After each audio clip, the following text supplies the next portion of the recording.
दोस्तों नमस्कार, एक बार फिर से आप सभी का क्रिप्टो करेंसी की दुनिया में स्वागत है। और आज का ये वीडियो फ्रेंड्स बहुत ही इंपॉर्टेंट रहने वाला है, खासकर जो लोग क्रिप्टो करेंसी या बिटकॉइन में काम करते हैं। और आज के इस वीडियो में हम कवर करने वाले हैं कुछ देश और दुनिया की ताजा खबरें, और साथ में फ्रेंड्स हम बताएंगे कि इंडिया में बिटकॉइन को लेकर के जो न्यूज चल रही है वो क्या रियलिटी है या फेक है, सब कुछ जानने की कोशिश करते हैं। तो चलिए फ्रेंड्स स्टार्ट करते हैं। सबसे पहली न्यूज की तरफ बात करते हैं फ्रेंड्स की एक फाइनेंशियल सर्विस एजेंसीज जो होती हैं हर एक कंट्री में बनाई जाती हैं, तो उनके अकॉर्डिंग जापान से जो न्यूज निकल करके आ रही है कि इन्होंने क्रिप्टो करेंसी या बिटकॉइन को एक एसेट माना है। मतलब आप as a asset crypto currency या बिटकॉइन को मान सकते हैं। और आपको ज्यादा जानकारी के लिए मैं आपको बताऊं, बिटकॉइन या क्रिप्टो करेंसी जापान में पहला ऐसा देश था जिसने एज ए करेंसी लीगल किया था, और सबसे पहले वहां पर लीगल भी हुआ था। तो ये एक बहुत अच्छी बात है। और जापान जैसे देश आपको पता है कि कितना आगे है, कितना इनोवेट करता है, कितना ज्यादा एक्सपेरिमेंट भी करता है। दूसरे देश की अगर हम बात करें फ्रेंड्स, रसिया से जो न्यूज निकल करके आ रही है, उन्होंने ये माना है crypto currency as a property. मतलब आप समझ सकते हैं जैसे प्रॉपर्टी फ्लैट हमारे यहाँ होते हैं, उसी तरीके से क्रिप्टो करेंसी को भी लोग वहां पर मान रहे हैं कि ये एक प्रॉपर्टी की तरीके से काम कर सकती है। आपको क्या लगता है इसके बारे में हमें कमेंट्स करके जरूर बताइएगा। अगली खबर फ्रेंड्स बहुत ही धमाकेदार निकल करके आ रही है, क्योंकि आपको पता है कि बिटकॉइन या बैंक दोनों एक दूसरे के अगेंस्ट हैं और कोई ये नहीं चाहता कि हम इसको सर्विस दें। लेकिन आपको पता है जैसे इंडिया में अगर हम बात करें, आरबीआई बहुत ज्यादा यहाँ पर मुद्दा बनी हुई है बीच में, क्रिप्टो करेंसीज के लीगल करे इलीगल करे, सर्विस दे कि ना दे, जो भी चीजें चल रही हैं इस टॉपिक पर हम अभी कवर करने की कोशिश जरूर करेंगे। लेकिन खुशखबरी जो निकल करके आ रही है वो सेंट्रल बैंक ऑफ बहरम की तरफ से है। आपको पता होगा बहुत बड़ी बैंक है और कम से कम 30 से 40 साल पुरानी ये बैंक भी है। जी हाँ, तो मैं आपको बताऊं 1973 में ये स्टेब्लिश हुई थी जो बैंक है, बैंक ऑफ बहरम। तो इन्होंने ये सोचा है फ्रेंड्स, इशू करने जा रहे हैं क्रिप्टो ड्राफ्ट रेगुलेशंस। मतलब क्रिप्टो करेंसी के लिए एक ड्राफ्ट तैयार होगा, उसमें कुछ टर्म्स कंडीशन होंगे, रेगुलेशंस होंगे, और उन्हीं रेगुलेशंस के बीच में डिपॉजिट और विड्रॉल शुरू करेगा ये बैंक। तो ये एक बहुत अच्छी बात है कि बैंक ने अब भी क्रिप्टो करेंसी के साथ देना शुरू किया है। लेकिन ये एक हर कंट्री में अभी शुरू नहीं हुआ है। जिस कंट्री को जो भी रेगुलेशंस लगते हैं, जिस तरीके से समझ में आता है, उस तरीके से ये साथ दे रहे हैं। तो ये थी फ्रेंड्स दूसरी खबर।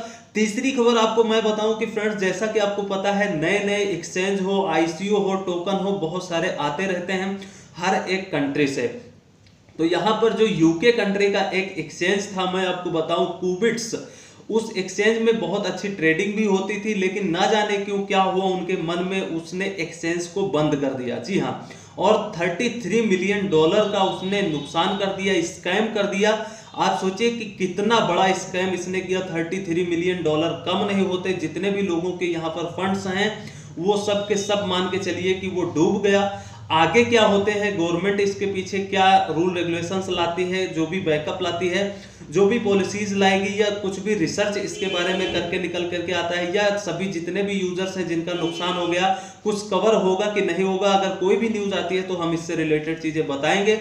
और हम आपको फिर से एक अवेयर करते हैं फ्रेंड्स कि कोई भी जो नया एक्सचेंज है उसमें रजिस्ट्रेशन करके फंड मत रखिए। जो टॉप क्लास के एक्सचेंज हैं उसी में आप अपना फंड रखिए। छोटे मोटे एक्सचेंजों में, थर्ड क्लास फोर्थ क्लास के एक्सचेंज में अपना फंड बिल्कुल भी मत रखिए, क्योंकि वहां पर आपका बहुत बड़ा नुकसान हो सकता है।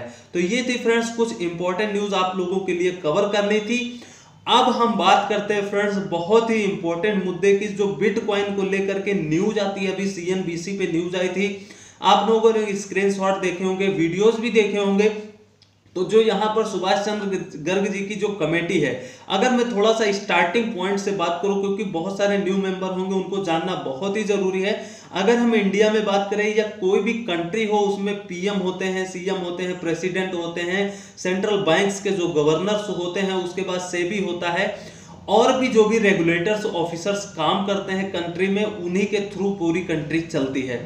तो अगर मैं आप लोगों को बताऊं कि बिटकॉइन या क्रिप्टो करेंसी को लेकर के अभी तक हुआ क्या है, तो फ्रेंड्स कुछ भी किसी ने नहीं बोला है। सिर्फ यहाँ पर अगर हम सेबी की बात करें, उसने भी कुछ नहीं कहा है। उसने भेजा था कि हम अपने रेगुलेटर्स जो भी ऑफिसर्स हैं उनको भेजे हैं, और अभी तक आए कि नहीं आए कोई पता नहीं। उसके बाद में फ्रेंड्स अगर हम बात करें यहाँ पर सुभाष चंद्र गर्ग जी की, तो उन्होंने क्या किया, कमेटी को बनाया और उन्होंने अपना ड्राफ्ट सबमिट किया। ये चीजें निकल करके न्यूज में आई हैं। और अगर मैं बात करूं प्राइम मिनिस्टर जी की, मोदी जी की, तो उन्होंने अभी तक कोई भी क्रिप्टो करेंसी की बात नहीं किया है। जी हाँ।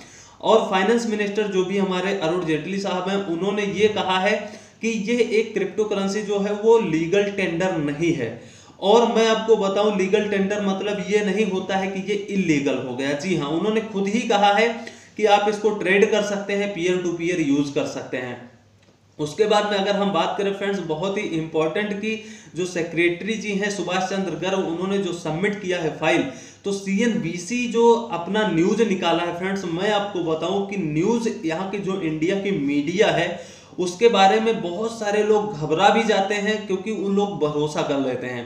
अगर हम यही सीएनबीसी की बात करें, एबीपी न्यूज की बात करें, या बहुत सारी साइट्स हैं, चैनल्स हैं, आपको पता होगा वो लोगों ने अभी तक क्रिप्टो करेंसी को क्या क्या बोले हैं।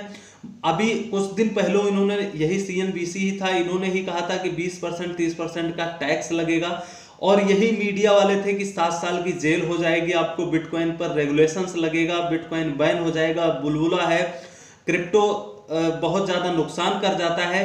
और यहां तक कि मीडिया में एक आपको पता होगा हेडलाइंस आई थी कि बिटकॉइन मिल रहे हैं कौड़ियों के भाव।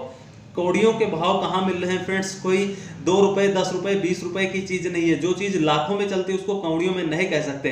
तो ये मीडिया वाले ना जाने क्यों, मतलब अपना पब्लिश करने के लिए, अपनी ज्यादा हाइप बनाने के लिए, मार्केट में वैल्यू इंक्रीज करने के लिए, टीआरपी बढ़ाने के लिए, ये सब अपना गेम खेलते रहते हैं।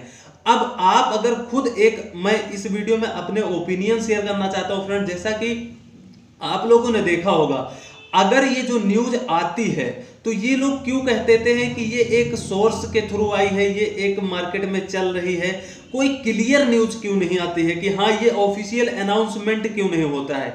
मैं आपको बताऊं, बिटकॉइन अभी लीगल होगा या इलीगल होगा, इस टॉपिक पे कोई बात नहीं हो रही है कि लीगल किया जाए या इलीगल किया जाए, और ना ही अभी तक फाइनल डिसीजन कोई भी आया है। तो यहां पर चांस जो है वो आप कह सकते हैं, अगर आप पॉजिटिव हैं तो आप ये कह सकते हैं कि लीगल होगा, अगर आप निगेटिव हैं तो आप ये कह सकते हैं कि इलीगल होगा। वो आपके ऊपर डिपेंड करता है, क्योंकि अभी ना लीगल है और ना ही इलीगल है। तो वो चीज आपको सोचने के ऊपर है कि आप थिंक कैसे करते हैं, बिटकॉइन को पॉजिटिव लेते हैं या निगेटिव लेते हैं। अगर आप पॉजिटिव लेते हैं तो आप कहेंगे रेगुलेट हो, आई सपोर्ट क्रिप्टो, और आप इसका अच्छा तारीफ करेंगे और जो भी रियलिटी है वो बताएंगे। और अगर आपका नुकसान हुआ है, आप इससे हेड करते हैं, तो आप उसी के बारे में निगेटिव बात करेंगे। तो अभी मैं आपको बताऊं, जो भी न्यूज सोर्स आती हैं, यहां पर चांस की अगर मैं अपना ओपिनियन बताऊं तो इंडिया में जो बिटकॉइन को लेकर के डिपॉजिट विड्रॉल एक जो प्रॉब्लम चल रही है आरबीआई की, वो तो चल ही रहा है। लेकिन अगर रेगुलेट की बात करें, जो G20 मिशन हुआ था, आपको पता है सबमिट हुई थी, उसमें यही ऑफिसर्स लोगों ने, जो भी काम करते हैं, रेगुलेटर्स होते हैं और सेंट्रल बैंक के जो गवर्नर्स होते हैं, उन लोगों ने ही सिग्नेचर किया कि हाँ हम एक रेगुलेशंस लाएंगे।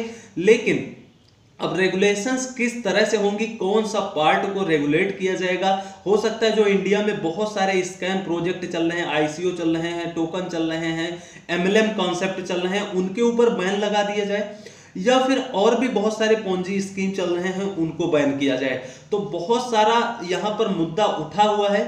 और अगर मैं अपना ओपिनियन बताऊं, जैसे गवर्नमेंट चाहती है कि ये बैन हो जाए, ठीक है, मैंने मान लिया कि ये चीजें बैन हो गई, तो एक ऑफिशियल अनाउंसमेंट करना चाहिए कि बैन हो जाए। लेकिन जो लोगों ने एसेट को या क्रिप्टो करेंसी को यहाँ पर होल्ड करके रखा हुआ है, तो मैं आपको बताऊं, अगर इंडिया बिटकॉइन को बैन करती है तो सबसे पहले तो उसको टाइम मिलेगा कि हाँ आपको इतने दिन में सेल करना है। और मैं आपको बताऊं कि जैसे इंडियन गवर्नमेंट ये चाहती है कि इसको रेगुलेट करे या बैन करे, तो जितना भी मैटर है यहाँ पर, जैसे आपने होल्ड किया, जो भी क्रिप्टो करेंसी के एक्सचेंज में होल्ड किया है, तो वो ट्रैक आउट नहीं कर पाएंगे कि आपने किस एक्सचेंज में होल्ड किया है, या लोग डिसेंट्रलाइज्ड प्लेटफॉर्म जो एक्सचेंज है उसमें चले जाएंगे, तो इंडियन गवर्नमेंट किस किस के अकाउंट को खोजेगी। क्योंकि आपको पता है इंडिया में 1-2 लोग क्रिप्टो करेंसी में नहीं है, लाखों करोड़ों की संख्या में लोग काम करते हैं। तो ये एक पॉसिबल जो पॉसिबिलिटीज बनती है कि सभी के अकाउंट को चेक किया जाए, किसने होल्ड किया किसने नहीं किया, तो ये बहुत कठिन काम है। जी हाँ, संभव सब कुछ है लेकिन कठिन काम है, क्योंकि ये एक छोटी मोटी बात नहीं है। एक एक घर को चेक किया जाए, एक एक अकाउंट को चेक किया जाए, ये चीजें पॉसिबल कम है। तो हो सकता है इंडियन गवर्नमेंट ये सोच रही हो कि किस तरीके से इसके ऊपर फुल टाइट रेगुलेशन लगाया जाए, जो पोंजी स्कीम चलते हैं, जो एमएलएम कॉन्सेप्ट चलते हैं, इस तरीके से। हालांकि अगर आरबीआई की बात करें, इंडियन गवर्नमेंट की बात करें, तो अभी तक जो है ना तो पॉजिटिव ना नेगेटिव, क्योंकि देखिए नई चीज जो होती है इंडिया गवर्नमेंट बहुत बाद में अडॉप्ट करती है, और आने वाले टाइम में यही होगा कि काश हमने 2018-2020 में रेगुलेट कर दिया होता, हो सकता है।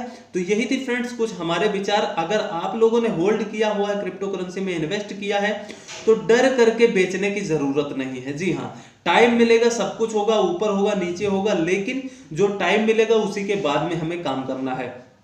अब फ्रेंड्स लास्ट में आप लोगों से एक सवाल, कितने ऐसे लोग हैं फ्रेंड्स जो क्रिप्टो करेंसी को रियल में सपोर्ट करते हैं? मतलब आप दिल से चाहते हैं क्रिप्टो करेंसी को कि हाँ ये इंडिया में लीगल हो जाए। अगर आप चाहते हैं कि लीगल हो जाए तो हमें कमेंट्स करके जरूर बताइएगा। आई सपोर्ट क्रिप्टो हैशटैग के साथ में जरूर कमेंट कीजिएगा। और जो लोग नहीं चाहते हैं रेगुलेशंस, वो अपना मुद्दा जरूर बताइएगा, कमेंट जरूर कीजिएगा कि आप क्यों नहीं चाहते क्रिप्टो करेंसी को रेगुलेट होना। दोनों कमेंट जरूर कीजिएगा और इस वीडियो को ज्यादा से ज्यादा वायरल कीजिए, शेयर ज्यादा से ज्यादा कीजिए, ताकि हर एक बंदा जो भी क्रिप्टो करेंसी में काम करता है वो अपना कमेंट कर सके और इस मुहिम को आगे बढ़ाया जाए। तो हैशटैग आई सपोर्ट क्रिप्टो ज्यादा से ज्यादा लिखिएगा और वीडियो को ज्यादा से ज्यादा लाइक जरूर कीजिएगा। इससे क्या होगा, सभी लोगों को पता चलेगा कि क्रिप्टो करेंसी की पावर क्या है और कितने चाहने वाले हैं इंडिया में बिटकॉइन को लेकर के। तो फ्रेंड्स यही थी कुछ इंपॉर्टेंट न्यूज, आप लोगों के लिए शेयर करना बहुत जरूरी था। अगर वीडियो पसंद आया तो लाइक कीजिए, दोस्तों के साथ शेयर ज्यादा से ज्यादा कीजिएगा और चैनल को सब्सक्राइब कर लीजिए। मिलेंगे बहुत जल्द दूसरी अपडेट के साथ में, तब तक के लिए friends take care, best of luck, have a nice day.